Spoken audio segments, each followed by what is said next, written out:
ആൾക്കാരെല്ലാം ലൈക്ക് ചെയ്യാൻ മറക്കരുത്, പ്ലീസ് ലൈക്ക്. സബ് കൂടെ ചെയ്തോണേ. ആ സൈഡിൽ ആൻസർ കൺഫേം ചെയ്യാൻ പറ. അതായത് ഇറ്റ്സ് മീ സാറ ഉണ്ണി. അതിന്റെ ആൻസർ ഒന്ന് കൺഫേം ചെയ്യും. പൂജ പറഞ്ഞാൽ ഒട്ടപക്ഷിയാണെന്ന്. പക്ഷെ അത് ഉത്തരം ശരിയാണെന്ന് എനിക്ക് തോന്നുന്നു കേട്ടോ. ഊരെന്താണെന്നാണ് മൃഗം ചെയ്യുന്ന ഊര് സ്ഥലപ്പേരാണ്. അഡ്മിൻ ചെയ്യാൻ പറഞ്ഞു. അഡ്മിൻ ചെയ്യാൻ ഉത്തരം കൺഫേം ചെയ്യാൻ ബിദ്ദ. അതെന്താ ദീപ് ബിദ്ദ്? ബിന്ദു എന്നൊരു ഉദ്ദേശമാണ്. അത് ക്വസ്റ്റ്യൻ ഒന്നുകൂടെ പിൻ ചെയ്യണം. പേരിൽ പക്ഷി മൃഗവും ചേർന്ന ഊരെന്താണ്? May be. അപ്പോ ഇസ്മി സാറാമിയുടെ ക്വസ്റ്റ്യൻ ആൻസർ അതല്ല കേട്ടോ. പൂജ പറഞ്ഞ ആൻസർ അല്ല അത്. ഊരെന്താണെന്നാണ് ചോദിച്ചിരിക്കുന്നത്. അതുകൊണ്ട് പൂജ പറഞ്ഞ ആൻസർ കടത്താൻ വഴിയില്ല. സോ പൂജ സ്റ്റേ.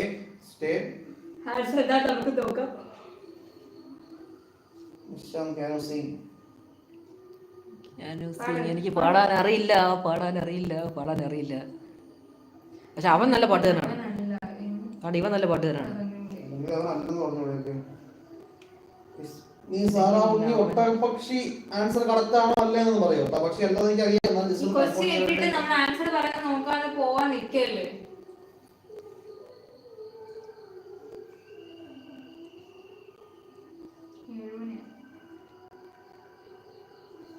ആൻസർ ഒന്ന് പറയൂ സാറാ ഉണ്ണി. എല്ലാ കൂട്ടുകാർക്കും by the by. Answer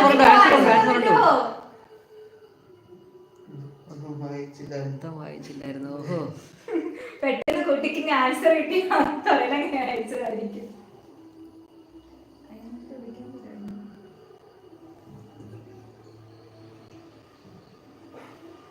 Sarah ഉണ്ണിയുടെ ആൻസർ ഒട്ടകപ്പക്ഷി അല്ലല്ലോ. അപ്പൊ പിന്നെ ആൻസർ പറഞ്ഞോളൂ. ആരും ഇതൊരു ആൻസർ പറഞ്ഞില്ല. ടൈം ലേറ്റ് ആയി. ഉണ്ണിക്കും സാറാ ഉണ്ണിക്കും അറിയില്ലേ ആൻസർ? താമസിക്കാൻ പറ്റില്ല വീട്. ആൻസർ അറിയില്ലേ? അത് പറയാം.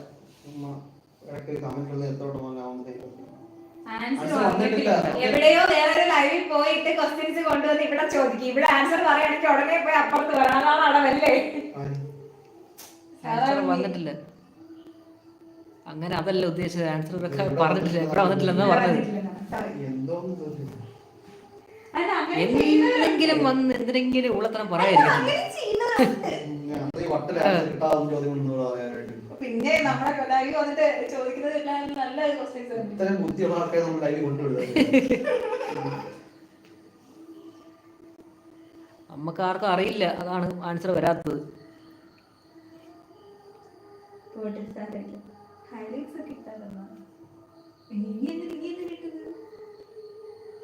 അപ്പൊ അതിന്റെ ആൻസർ സാറാ ഉണ്ണിയെന്ന് പറഞ്ഞോട്ടോ. ഇതിൽ ആരും അതിന്റെ ആൻസർ പറഞ്ഞിട്ടില്ല.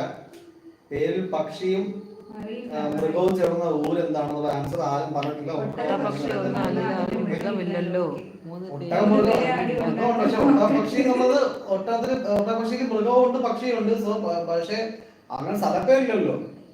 സോ അതല്ല ആൻസർ എന്ന് എനിക്ക് മനസ്സിലായി. അപ്പൊ അതിന്റെ ആൻസർ സാറാ ഉണ്ണിയെന്ന് പറയോ പ്ലീസ്. കാരണം ഇതിൽ ആരും പറഞ്ഞില്ല. അവിടെ ഒരൊറ്റാണ് ഗസ് ചെയ്തത് ഒട്ടകപ്പക്ഷി എന്നുള്ളതാണ്. പക്ഷെ ആ പേര് സ്ഥലപ്പേരില്ലാത്തതുകൊണ്ട് പെട്ടെന്ന്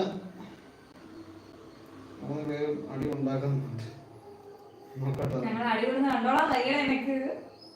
അപ്പൊ അതൊന്ന് കമന്റ് ചെയ്യണം കേട്ടോ. ഏതാണ് അതായത് ആ ഊര് ഏതാണെന്നുള്ളത് ഒന്ന് കമന്റ് ചെയ്യുക. ഇസ്മി സാറാ ഉണ്ണി എല്ലാരും സിമ്പിൾ ഇട്ടിട്ടുണ്ട്.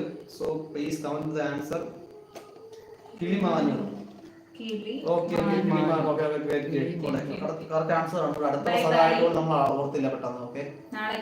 Okay Sara Unni, thanks for participating in the live. ഇത്ര നേരം നമ്മൾ ലൈവ് സഹകരിച്ചതിന് നന്ദി. Thank you. ഇനി അടുത്ത ലൈവിൽ പിന്നെ വരിക.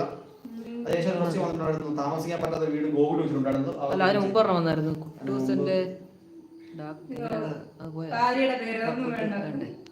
കുട്ടൂസിന്റെ ഭാര്യയുടെ പേര് എന്തെന്ന് കമന്റ് വേണം പിൻ ചെയ്തോ. അതും പിന്നെ ഗോകുൽ ഹൗസിൽ ഇട്ട് നിർത്താം. കുട്ടൂസിന്റെ ഭാര്യയുടെ പേര് എന്തെന്നുള്ള ശിവശങ്കർ ചോദിച്ചിട്ടുള്ള ചോദ്യമാണ്.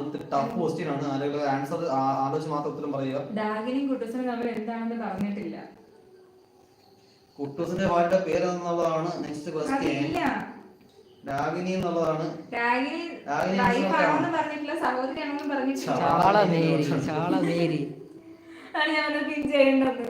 മിസ്സസ് കുട്ടൂസൻ. അതാണ് ഉത്തരം. മിസ്സസ് കുട്ടൂസനാണ് ഉത്തരം. ആണോ? ശിവശങ്കർ പോയോ? കുട്ടൂസനാണോ ഉത്തരം? ശിവശങ്കർ പോയോ? പോയെന്ന് തോന്നുന്നു.